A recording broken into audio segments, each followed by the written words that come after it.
Hello there, folks. This is your host, the Sea Monster, and I welcome you all to part 2 of my two-part essay video series on Cloverfield.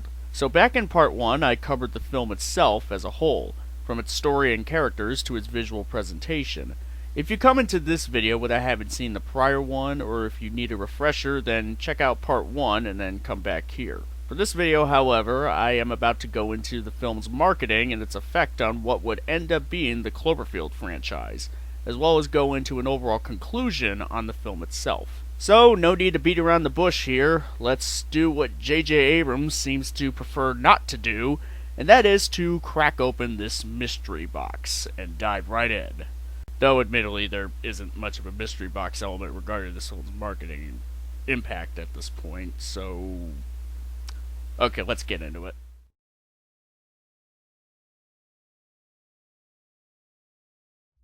So the way Cloverfield was sold to the general public, or to us out there was a lot of emphasis on the origins of Clover, the giant monster and attacker of New York City. There was a lot of viral marketing, from augmented reality games to a manga entitled Cloverfield Kishin, intended to tease what those origins may be, which would give people incentive to go see the film in order to uncover the mystery, or at least get more clues on what the answers to that mystery may be. However, Cloverfield didn't really answer any of those questions or give us any sort of clues. In fact, if anything, the film raised more questions. Now, it's not like the film needed to answer the question of where its monster came from, nor does it seem that casual audiences, or most casual audiences, even cared about the question itself, because where the monster came from wasn't really the point of the film. The point was to show a bunch of ordinary civilians trying to survive the monster's attack. In fact, having the film take place in the perspective of civilians who are just caught in the middle of the attack makes a lot of sense if there weren't any answers handed to these characters and by extension the audience on a silver platter, so that the mystery can be maintained. The most that we know of the monster is what we are shown, which isn't much, but it's enough to be scary to the characters and by extension the audience. Less is more, one might say.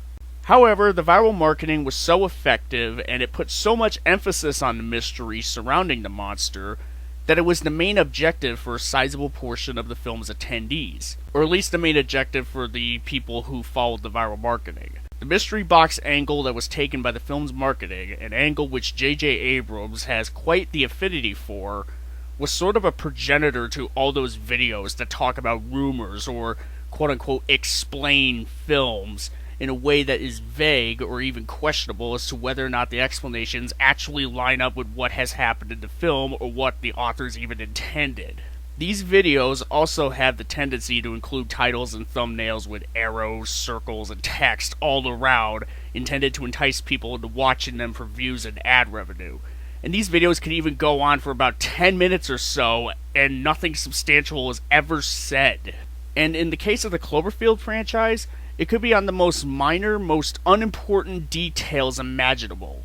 Whether it's the mysterious object that's visible for a very brief blink-and-you'll-miss moment falling from the sky at the very end of the first film, whether it's the Slusho branding which we see occasionally that may not even mean anything in the grand scheme of things, because, as far as the audience is concerned, Slusho could just be an in-universe brand / equivalent to something like 7-Eleven that's added in because the filmmakers didn't have a rights to put the 7-Eleven logo on Jason's shirt. Or whether it's something as absurd and absolutely false as an offhanded connection between Cloverfield and SpongeBob SquarePants of all things, just because the show could be seen on some TV screens in one scene. Basically, the long and short of this little rant here is that viral marketing should not be considered as a reliable source of information to bolster the film's storytelling, because a film should be able to stand on its own without the need for viral marketing. And when I say that viral marketing shouldn't be deemed as reliable, what I mean is that there is always a strong likelihood that not everyone who has worked on or is working on an entry in the Cloverfield franchise would even be aware of all that particular detailing in the viral marketing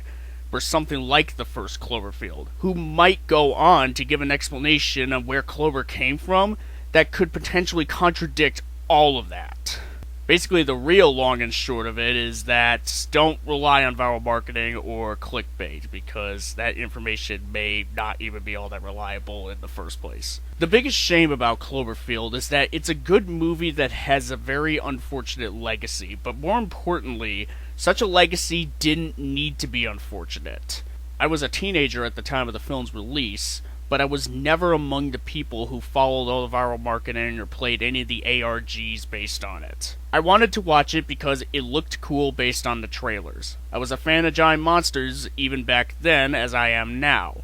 But I was also starting to watch more horror-oriented content such as Frankenstein and Tim Burton's Sleepy Hollow, just to name a couple. So without even realizing it, I found myself hungry for something that was a melding between the two worlds. A kaiju film with a lot more of a darker, grittier, boots-on-the-ground edge, and so Cloverfield sparked that kind of interest in me. I also found my love for Transformers being rejuvenated by Michael Bay's 2007 film, which was where I got my very first exposure to Cloverfield via the teaser that pretty much premiered in front of the 2007 Transformers film. But I digress. Granted, I was never able to see Cloverfield in theaters when it first came out, but when I was able to finally watch it after getting it on DVD, I really liked it, and to be honest, I still have a pretty strong soft spot for it. It was a satisfying experience for me in that it delivered on being an intense horror thriller but with a giant monster. That being said, however, I can't deny that there's still wasted potential in terms of how Cloverfield as a brand could have been continued. I will say that having Cloverfield be more of a sci-fi horror anthology series is somewhat inspired, and could have been really good if done correctly. 10 Cloverfield Lane certainly proved that potential despite having a somewhat tacked-on twist ending, considering that the movie wasn't even intended to be a Cloverfield movie in the first place, but it seemed like it was pretty much redone in post to be such. However, when the Cloverfield Paradox came out, and it proved to be nothing but a generic sci-fi thriller featuring cynical and hollow attempts at connecting, and I use that word rather loosely, to past Cloverfield films, and poor answers to long, lingering questions regarding those past films that seem like a really lazy way to cop out of even giving any remotely satisfying answers with any sort of real thought put into whether or not anyone would even want those answers. Well, let's just say that I had pretty much given up on the prospect of the Cloverfield franchise being a worthwhile venture.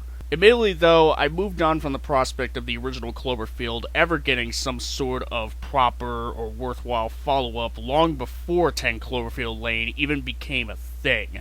But even then, I still expected better. Even if we do get any sort of new word on a new, direct, proper sequel to the original Cloverfield, it would still have to take a whole lot of convincing for me to have any hope that anyone behind the project or projects would intend to take the lessons from Paradox's failure to heart going forward.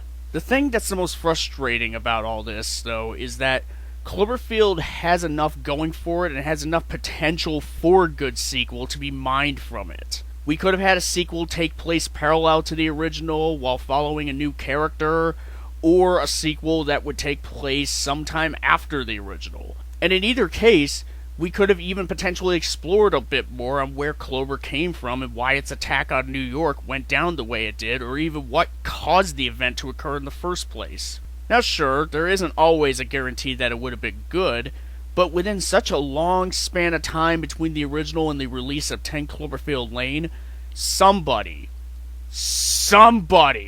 would have come up with any of those ideas.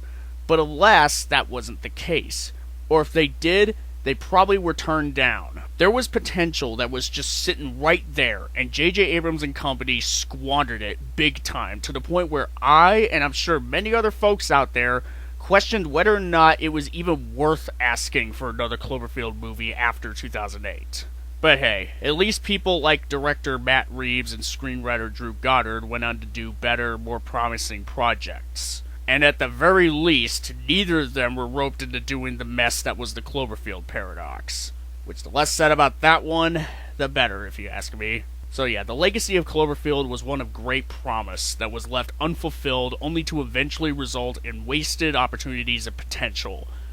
And I wish that it was better. Cloverfield as a film on its own works well, but in the end, it still deserved much better in the long run. Well, that pretty much does it for me discussing the marketing in Cloverfield, its emphasis on mystery box storytelling as a box office draw, and what it spelled for the future of Cloverfield as an IP. And with that said, it's time for us to give final testimonies on the film as we bring this two-part essay video series to a close.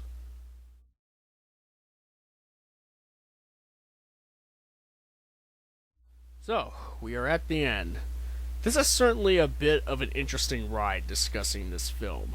Warts and all, I would still call Cloverfield good in terms of filmmaking. From its simple but effective character work and thematic core, to its well-crafted visual work and intense sequences fit for a found-footage creature feature. That being said, it's still a shame that the film's marketing and the emphasis on J.J. Abrams' style of mystery box storytelling in order to entice people had negatively impacted the film's chances of making a potentially viable franchise. Cloverfield is a film that had the chance to lead into something more than what we actually got, which could have been either a solid string of films that would unravel the mystery of where the monster came from, or if it's a sci-fi horror anthology series that basically would have been akin to something like The Twilight Zone, or what John Carpenter initially wanted the Halloween franchise to be when Halloween 3 Season of the Witch was on the horizon. Unfortunately, the Cloververse, as it's come to be known, ended up being a bit of a mess that had no idea what it wanted to be, only to have a film like The Cloverfield Paradox derail the whole thing, at least as far as I'm concerned. But that's gonna have to be a discussion for another time. For now, Cloverfield is still a good film, even with the wasted franchise potential. So, with all that said, that pretty much does it for this two-parter on Cloverfield. I would like to thank you all very much for watching and sticking with this series. A series which I was very keen on doing due to the case surrounding this film and its marketing campaign. Now at this point, as far as what I'll be doing next is concerned, it's safe to say that anything goes. It could be on a Godzilla film, or on a failed sequel in a particular franchise, or on something totally different and or unexpected. I'll be sure to let you all know in the near future on what my next project will be, as I do have some plans for what I specifically want to do. Once again though, thank you all for watching, and until my next video or series, I will see you all later.